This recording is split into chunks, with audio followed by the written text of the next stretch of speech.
The years go by quickly. Um, but what I wanted to share, lots of things I want to share, but one of the things that I discovered not long ago, years ago, I don't know if it's a tradition anymore, I don't think it is, but when I was a young girl, it was traditional, and when my mom was a young girl, to have a hope chest. And it's a big wooden, lovely box, piece of furniture, and you put all the things that you want for your future in there, like hoping for whatever, if you should have a special person in your life and get married, whatever. You kind of save things and put your little treasures in there. And what I found in my hope chest recently was this. This is a folder of notes from my U.S. history class in the 8th grade. All of my notes. I loved U.S. history. My history teacher was Mr. Hunter, and he made it so fascinating to study the history of my country and yours. And so I reviewed, I haven't had time, I'm a busy woman, but to look through these notes and just to remember what a wonderful experience that was. And I want to tell you, I think you are so very lucky to have Mr. Delorier so interested in having you learn to be solid citizens, to be informed citizens, educated citizens about your country and its founding. To me, after the 8th grade, of course, we went into the 9th grade in another town. And I did study a little bit more U.S. history in high school. But after that, off to college, no more history. I was in nursing school, and that was more about the sciences and, of course, the other mandatory subjects. Then it was marriage and family, and I kind of put all of that aside, and it was not until I was in my late 50s when my husband said to me, "Linda, you should run for the Senate." And I said, "What? Me? I don't know anything." And he said, "Yes, you should. You'd be good in that role." And I said, "I don't think so." Well, unfortunately, he had a brain tumor and he passed away. And I got involved in the local community, which I encourage you all to do. When you're of age, if you run for the school board or the select board or the library board, whatever it might be, get involved in your community and have a say in what happens in your community, because the best government, in my view, and in the view of the founders of this country, is that the best government is the government closest to the people, where the people pay attention to what's going on. We all get busy lives, and we tend to let these things slide. But what happened when the founders created our government? They believed in we, the people. That's you and me. And they empowered us through the Constitution, the document that they created for this country. They empowered the states, and they empowered the individuals, and they created a very limited, clearly defined federal government where the work is done, the legislating is done, removed from the people. We have representatives,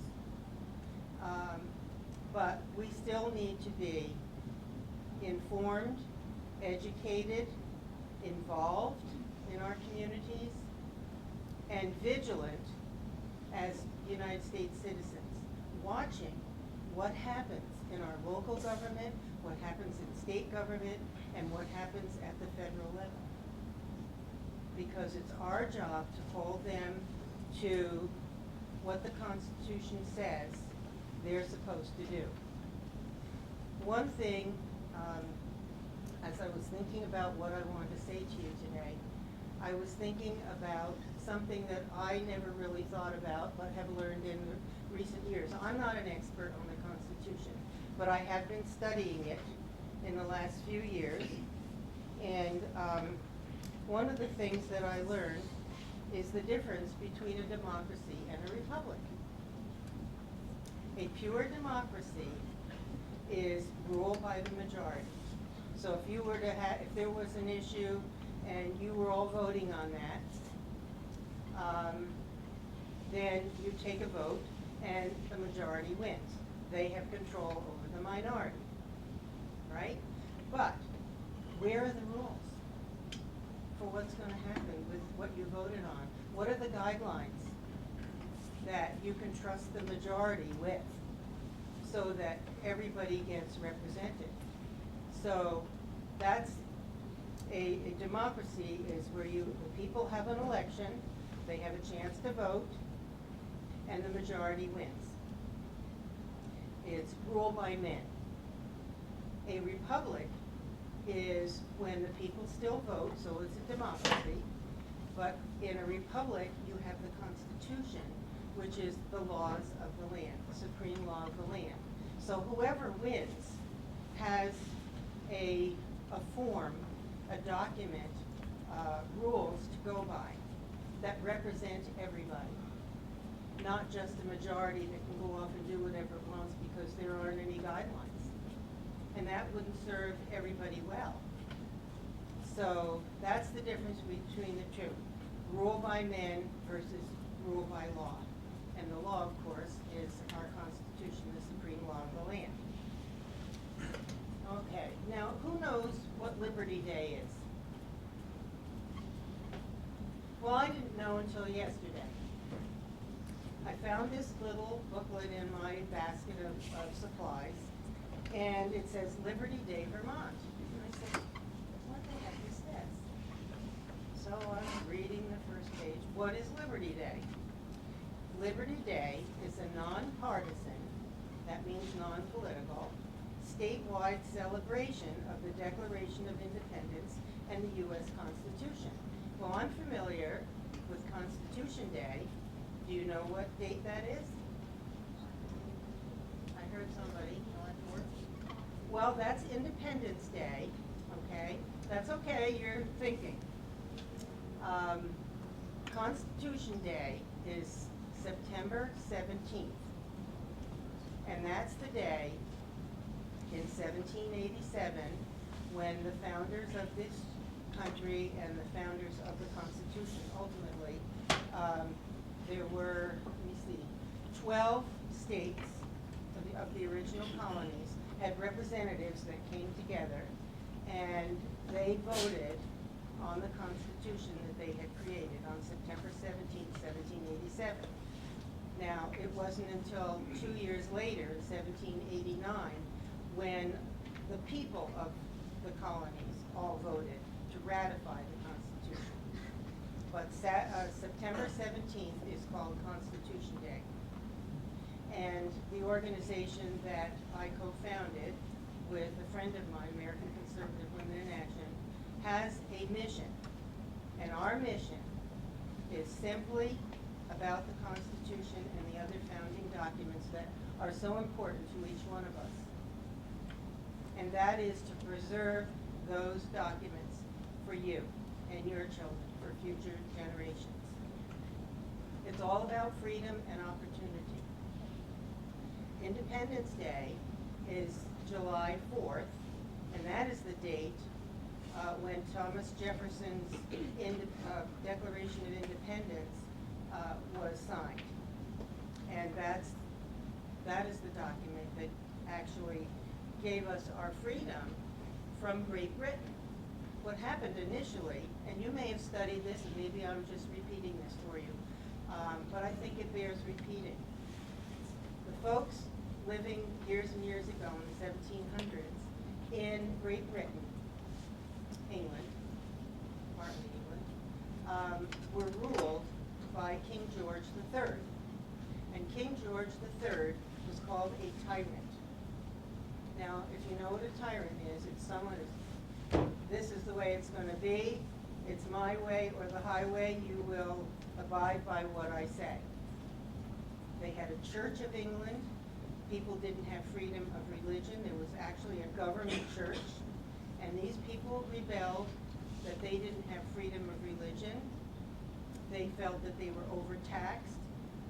And there were a lot of other things that were very disturbing to these folks. And they decided that they weren't going to live like that. They didn't feel free. And so they were extremely courageous people. Some of them were ambassadors to other countries. The folks who ended up coming to this country, the colonists, were farmers, they were lawyers, they were educators, they were writers, all kinds of, they were ministers, all kinds of backgrounds. And when they got over here, they were determined that they were not going to live without freedom.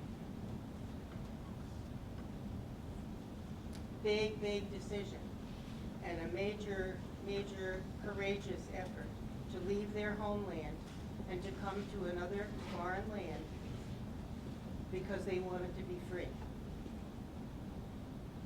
They, when they got here, they decided that they were going to create some form of government to bind their various states together. Each state at that time was independent. Each state had its own government, as it does today. They were all sovereign, independent states. But they felt, let me back up a little bit. In 1775, the Revolutionary War started. You probably heard of that. And that was a war in the fight for freedom in this country. And the King George sent his troops over to this land and to try to control the people. And he was determined that these people who were from his country were going to remain under his rule. And of course, that was not what the colonists wanted. So they formed the Articles of Confederation, which is a document that loosely bound the states together. But over time, there was a 7-year war in this country in the early years, fighting for freedom. These people pledged their fortunes, their lives, and their sacred honor for freedom. They were willing to give up everything they had to have a free life and a free nation. So the Articles of Confederation bound them together for a few years, but then they felt, you know what? We don't feel secure if another country decides to invade us and kind of take us over. We don't feel that we are strong enough as individual states, even though we're somewhat loosely bound by the Articles of Confederation. We need something stronger.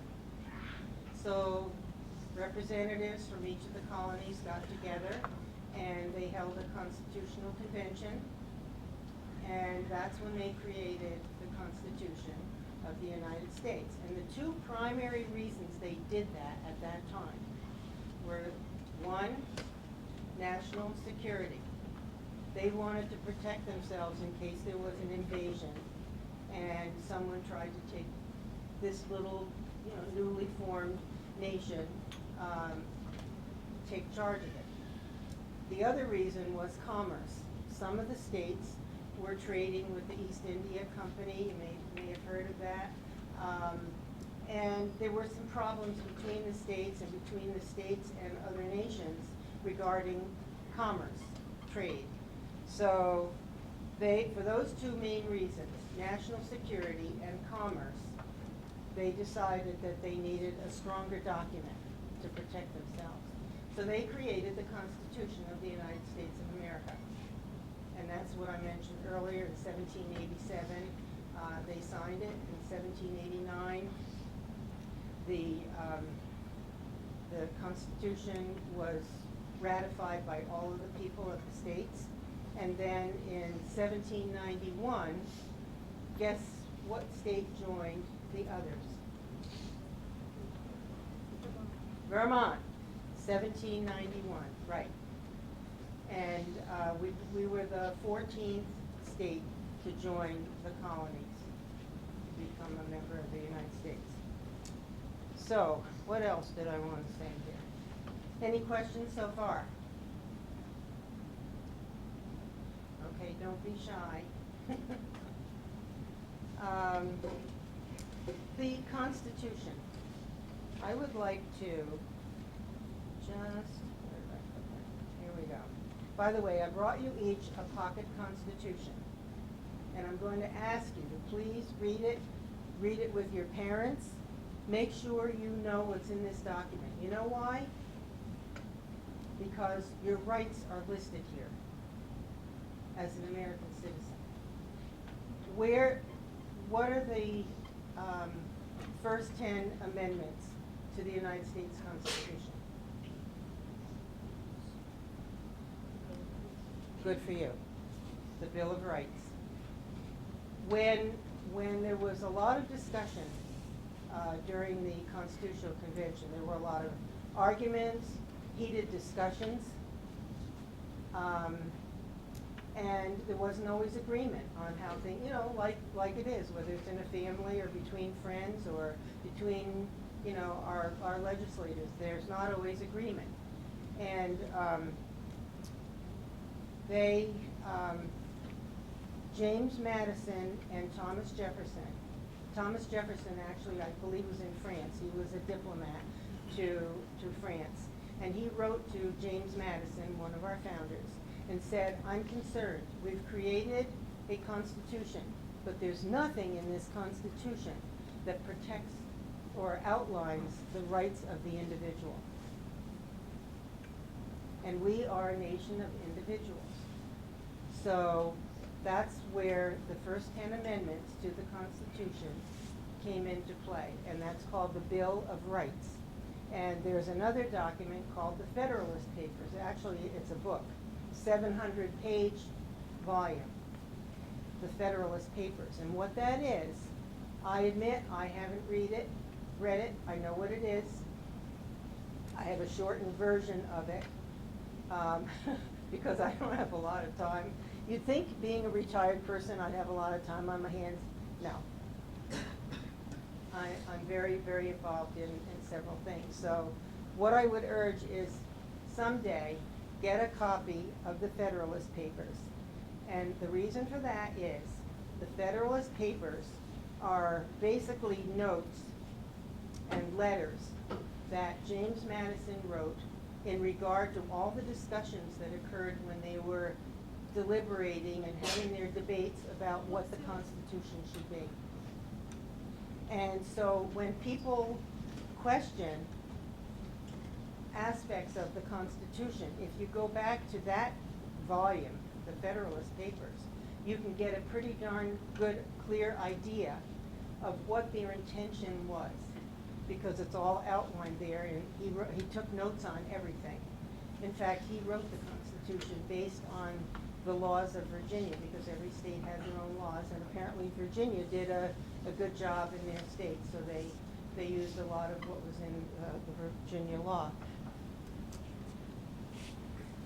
The Constitution is what? It's the supreme law of our land. And every person who is elected by us, the voters, takes an oath to uphold the Constitution of the United States of America. That is their obligation and their responsibility to us. And we should be able to count on the fact that they are respecting and honoring the Constitution.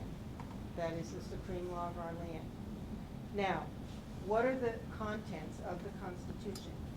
Number one, it's a very short preamble. That's how long it is. In fact, the whole Constitution is in here. You would think that a document that's the law for our nation, the supreme law of the land, would be, you know, huge. No, it's all right here. It's very simple, very easy to understand.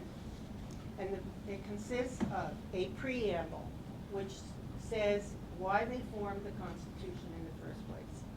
And what does it start with? We the people. So the people created the government, right? The government didn't create the people. Okay. We the people of the United States. Why?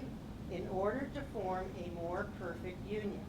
Now, I already mentioned that they had the Articles of Confederation, but they weren't meeting all the needs that they felt needed to be met to protect them. So, they're going to form a more perfect union. Establish justice.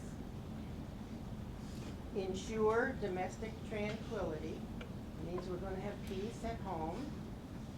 Provide for the common defense. As I mentioned, common defense, that would be our military and our security. Promote the general welfare. Now, that means promote the general welfare. It doesn't mean that the government's going to provide the general welfare.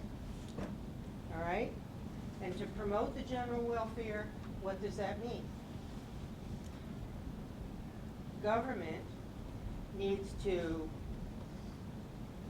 create an environment that fosters your ability as an individual to use the opportunities that are available to you in a free country. Every country doesn't have the freedoms that we have, or a document that outlines the rights of the people. Now, I'm jumping around here, but I have so much I want to say. I do want to throw this in, though. The Constitution outlines our rights, but whose job is it to protect those rights? Yeah? Pardon me? No. No. Yes? Us. Us. We, the people, are to protect those rights for ourselves. And that's why I said earlier, you have to be educated about this document. You need to be involved as much as you can in local government, and maybe someday do like I did and run for the legislature and serve your state. Whatever, get involved, know what's going on. And another thing, when you are of the voting age, make sure, and I also have a TV show that I've been doing for 7 years on cable TV here at the high school. And I always want to remind the folks that you need to talk to the people who are running for office and express to them that you would like to know where they stand on issues that are important to you as a citizen. And then let them know, once you get your response, that you're going to be watching. And that you'll be in touch with them, and you want to hear from them. That's their responsibility, is to let you know what's going on. And I feel all of them could do a better job of coming back to us with what's happening down there and why they feel the way that they feel. I feel that that is an elected person's responsibility to you and to me. Because how else are we going to know? And we the people are to be empowered by this Constitution. Not the government to be empowered. The founders of this country created a document that clearly outlines and defines the limited role of the federal government. Why? Because they came from a country where they felt oppressed, where they had a tyrant leader, and the government didn't want to listen to them. So when they created our government, they remembered that and said, we're not going to let that happen to us. But they also said, the only way that the kind of government that they created, a democratic republic, a democratic constitutional republic, is for the people to be on top of what's going on and not to let those that we elect forget about us and just do whatever and let us deal with it. Okay? Now, back to the preamble. Provide for the common defense, that's our military. Promote the general welfare. All right? Create an environment where businesses can thrive so that people have jobs, that they can take care of their families, that kind of thing. All right? And secure the blessings of liberty to ourselves and our posterity. And the only way that you and your children and your grandchildren are going to benefit from the freedoms that this document is supposed to be providing for us is for us to be on top of it. And they knew when the people didn't pay attention that we would lose. All of us. Doesn't matter what your political leanings are. You will become adults and you will decide how you feel in the political realm, and I don't want to get into that, but I just ask you to make sure that you know what's in this document. You're each going to get one. And also, Woodman of the World Insurance will provide you with these flag etiquette booklets. I notice many times that when I'm at a public event and the flag goes by, I can't believe how many people don't stand up and salute the flag. I happen to be in the Vermont State Guard, not the National Guard, so we salute like this, wearing uniform. But please respect your American flag. It stands for so much sacrifice and pride in our nation. When I was a little girl, you never went to a parade or an event without patriotic music being played, and it just lifted me up, and I grew up to be a very patriotic American, proud of my country. I'm not happy with everything that goes on in our country, but there's no better place. And I hope you realize how lucky you are to live in this country. It's not like this everywhere. And it doesn't matter if your family is wealthy, your family's poor, you have struggles at home or whatever. You have opportunity in this country. I never thought I would ever do some of the things that I have done. I don't even know how it all happened. I just keep going, and in my heart, I just feel so strongly about you people. You're the future of this country. And anytime I can encourage you to be strong in your values for this country and to stand up for what's right and to honor our Constitution and our flag, I will do it. So, the main purpose of the Constitution is to secure the blessings of liberty to ourselves and our posterity. We do ordain and establish this Constitution for the United States of America. So we have the preamble. What else is in the Constitution? Yes? Bill of Rights. Yes, yep, that's the Bill of Rights.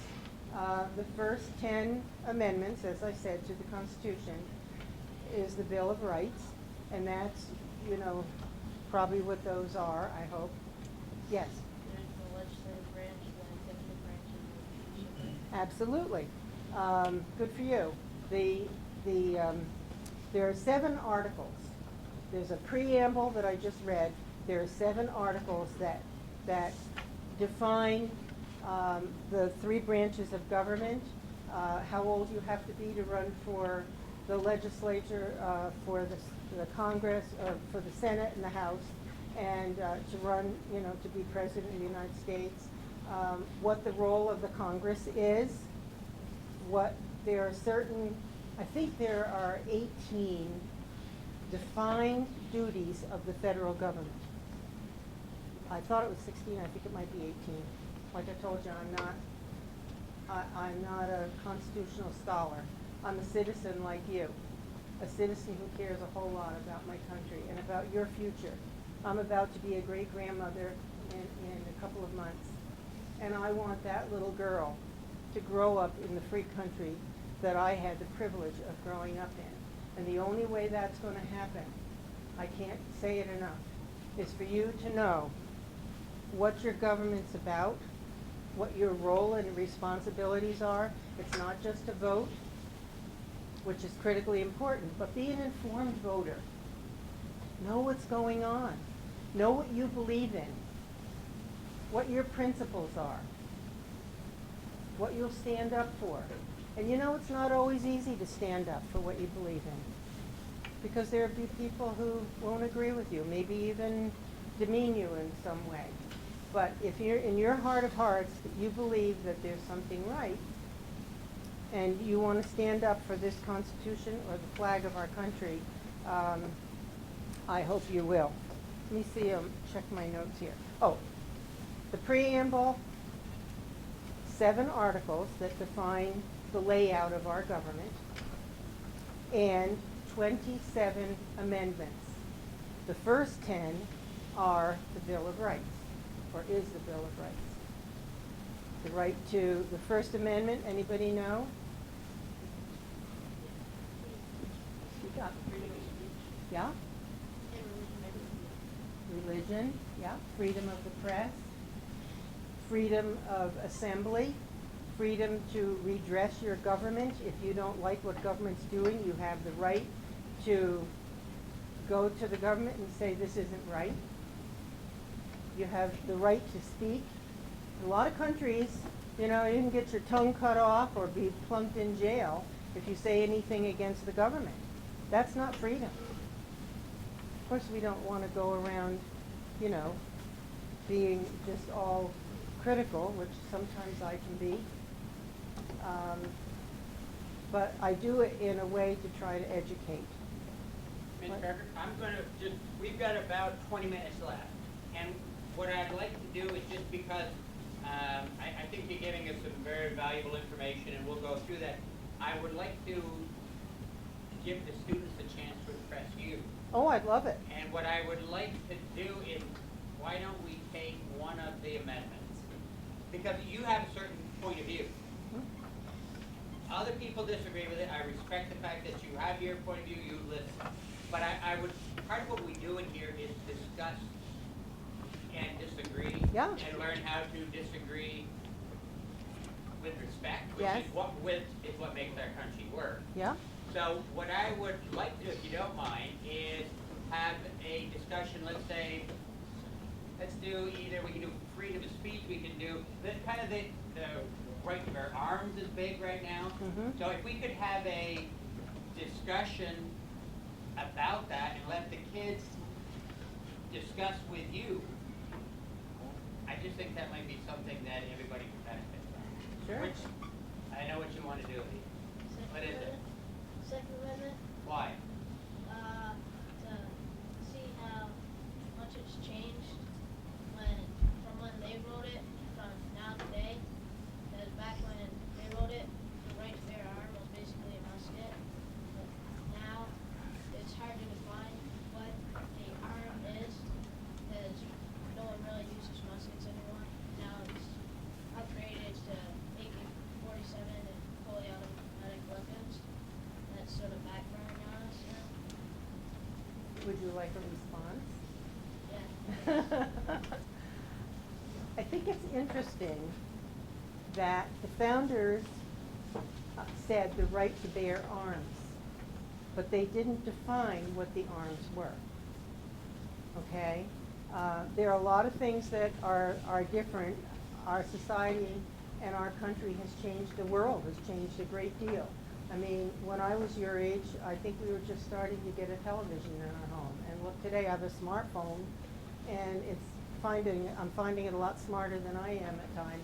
But back to the Second Amendment, my personal belief, and I am a member of the NRA,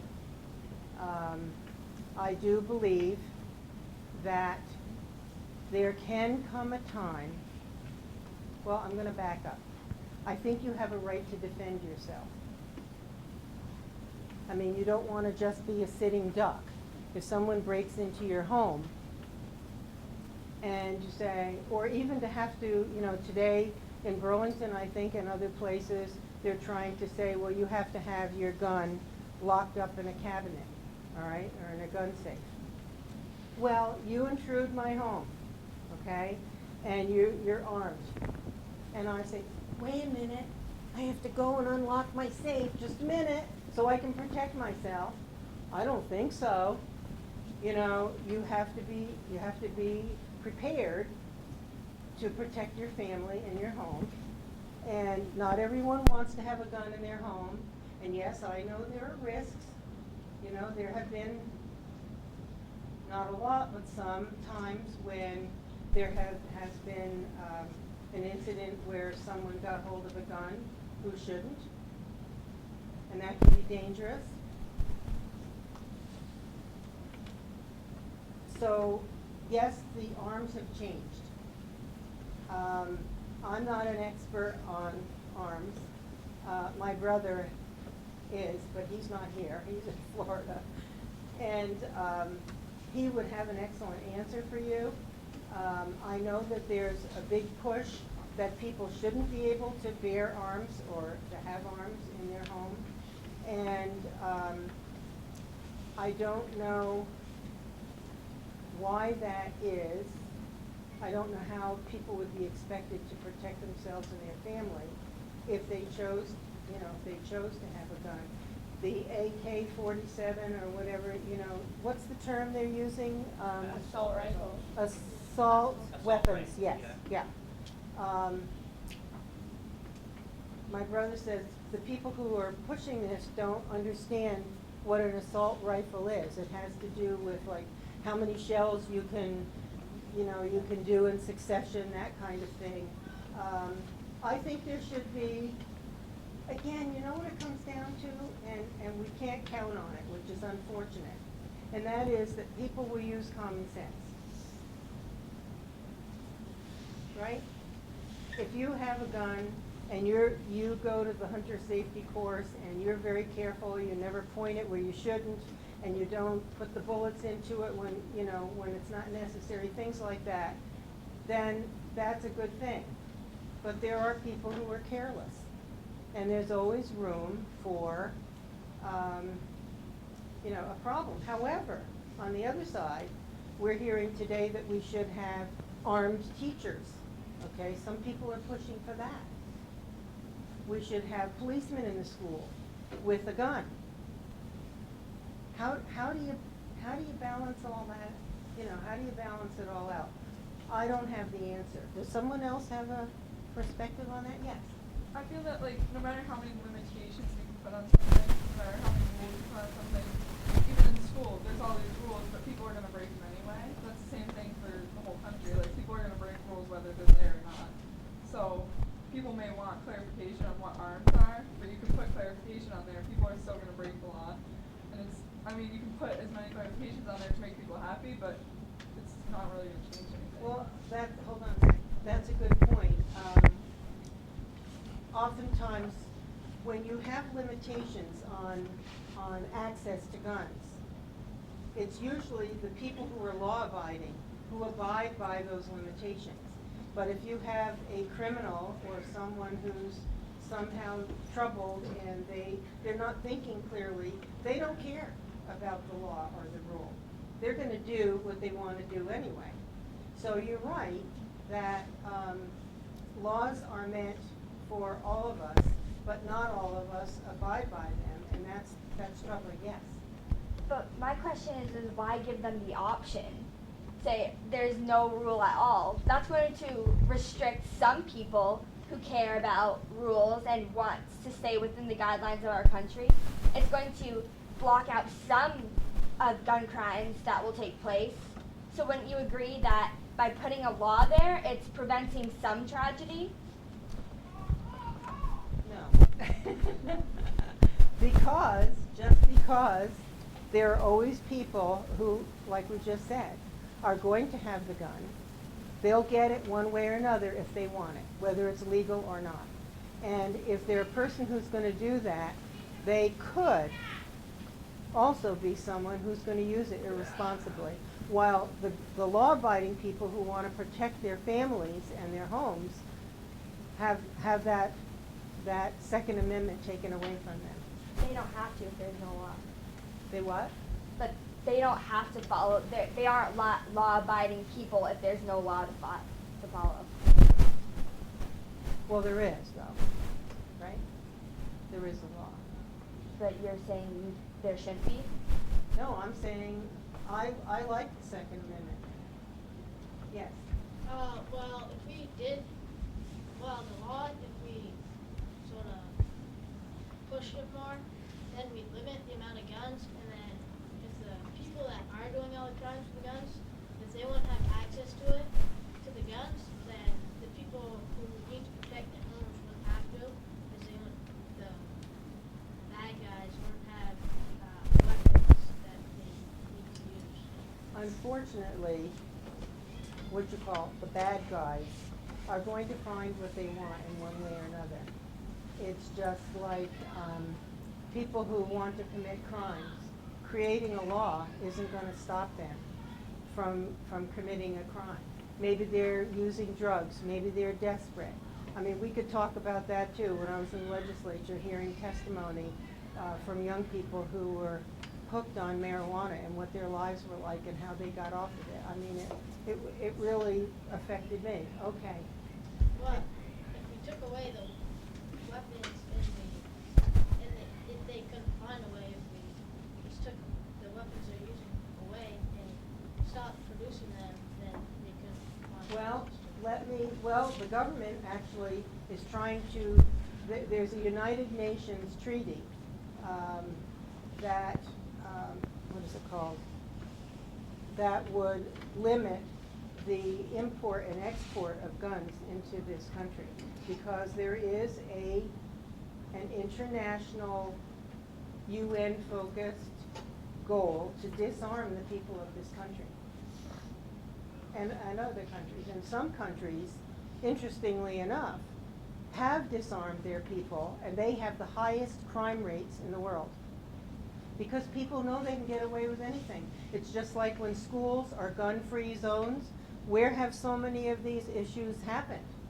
They know they're free to go and do what they want to do because there's no one there to hold on. Go ahead. Yeah, like as you've been saying, what makes a criminal is that they don't follow laws. Mhm. So putting in place a new law would, I see what you're saying, hey, it might restrict them a little bit, but still, if you do restrict that law, then the people that do abide by those laws are going to be more Vulnerable. Exactly. And I like the idea that I could defend myself and defend my family and defend my home. And one of the things that the founders were concerned about, remember before I said that the King of England sent his troops into this new land and forced the people to put the troops up in their homes, and they tried to rule them. And if another, I hate to say this, there could come a time when you have to defend yourself against an unruly government. And I'm going to be one of the ones who can protect myself. But, Ms. Kirker, aren't we the government? I mean, I hear that all the time, and I heard that all the time, that we've got to protect ourselves from the government. We are the government. The government is not a group outside of the United States that's ruling us. These are people that we vote into. So are you saying that there is a super secret group of people that are the government? Oh, they're not secret. They're in Congress, they're in the administration, and are they doing everything that you think is best for our country? Look at $17 trillion in debt, up $7 trillion in the last 5 years. Do you think that secures our country? Do you think that protects us? We're vulnerable now to China and other countries that own our debt. And how does that make us a secure nation? We have to compromise now because we've been We haven't been good stewards of our economy, and we've made our nation weaker with debt. Go ahead. Well, in terms of the money and financial issues in the United States, the government is trying to make us a stronger nation by providing care, money, and supplies for people who cannot work. And you say, talking about the preamble, promotes the general welfare. They are promoting it by giving you a financial safety net to work, to get back up on your feet and start to go to work and get back into things. There are always going to be people who need a hand up. Okay? And as a caring nation, for those who are truly in need, we need to be there to give a hand up. All right? But we don't want to weaken the integrity or the dignity of people who are capable by giving them a handout. Okay? This country needs to have strong individuals. What makes a strong family? Strong individuals. What makes a strong community? Strong families. What makes a strong state? Strong communities. What makes a strong nation? Strong states. What is strength? It's personal responsibility. It's accountability for your actions. It's getting yourself educated and to be independent from your neighbor's kindness. You know, we all should help one another at times of need, whether it be families, churches, communities, friends, whatever. You know, we all have times in life, and I've had them myself. Life isn't easy, but it's well worth it. And at times we all need help. And I've been there for others, and others have been there for me. I had a time in my life, I don't know if you want to hear my individual life, but I'll tell you, when my husband and I got divorced. I had 2 children. Fortunately, they were both in school. My parents were both deceased. I had no family in Vermont. I wasn't working. I hadn't completed my college because I was foolish enough to get married in my junior year of nursing school. And I knew that this marriage had to end because it was a destructive thing. It was not healthy. So I took the bull by the horns. I went to work to get enough money to hire a lawyer. And I divorced my husband. I was scared to death. I didn't know what I was going to do and how I was going to do it.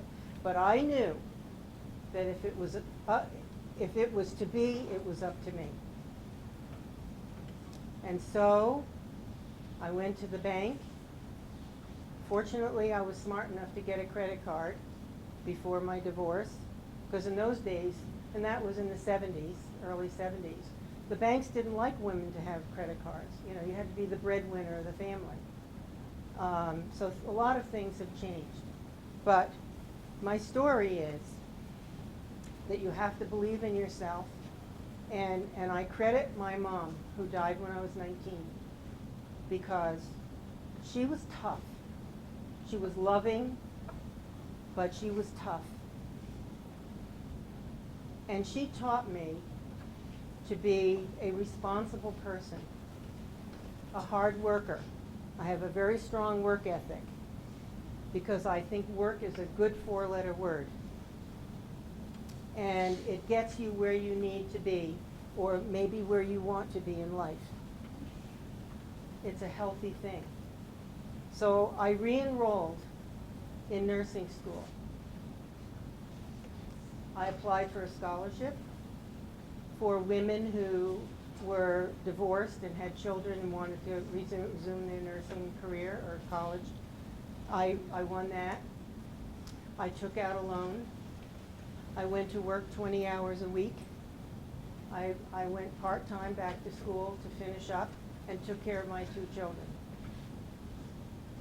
That was all a full-time job for one person, with no real support system except a really good friend in Essex Junction. She and her husband were very supportive. But what I'm saying is, it's individual responsibility for your own life.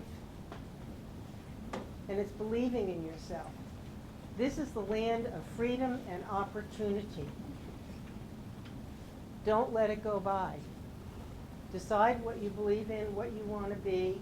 You don't have to know today what your path's going to be, but you need to invest yourself in what you're doing at this time. Be a sponge for knowledge. Learn everything you can, because guess who it's going to benefit in the long run? YOU. It's nobody else's responsibility to make you smart or, have a strong work ethic. That's up to you.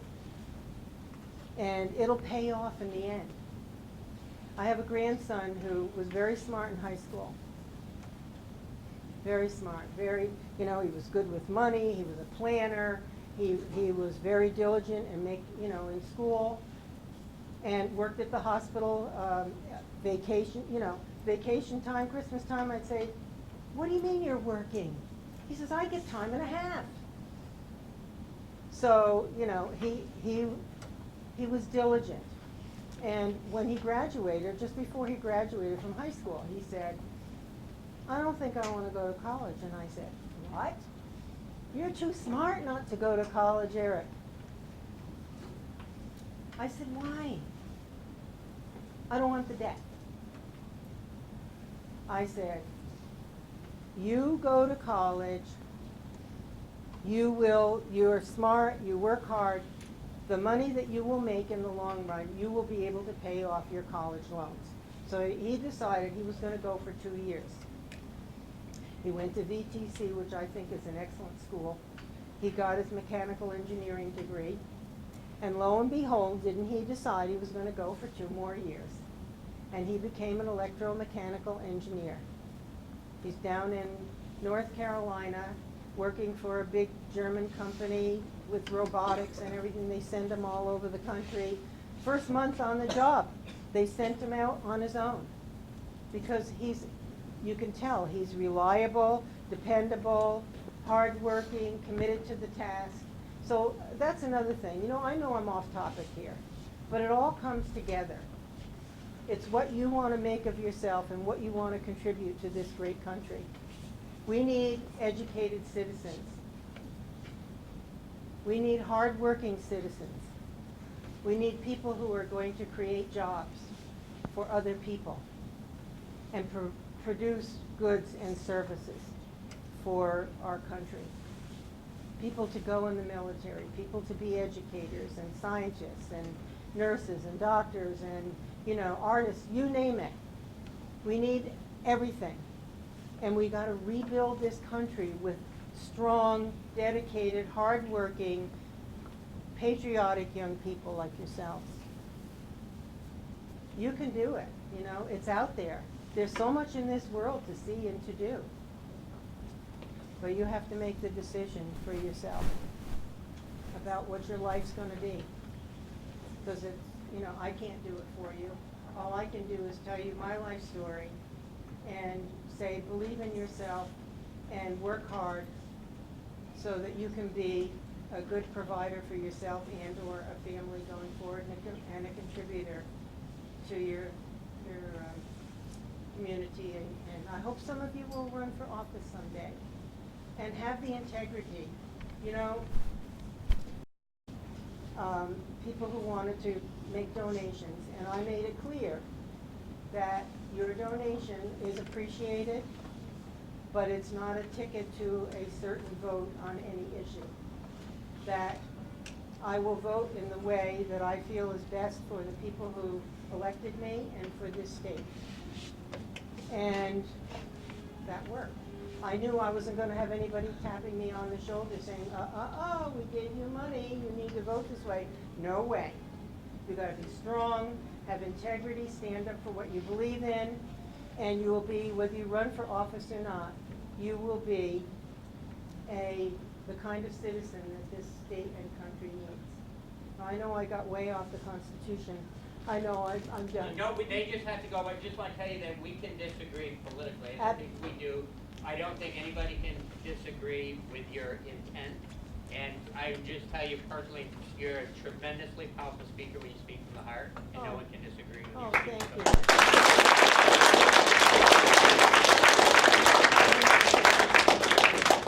Thank you so much. I have chills.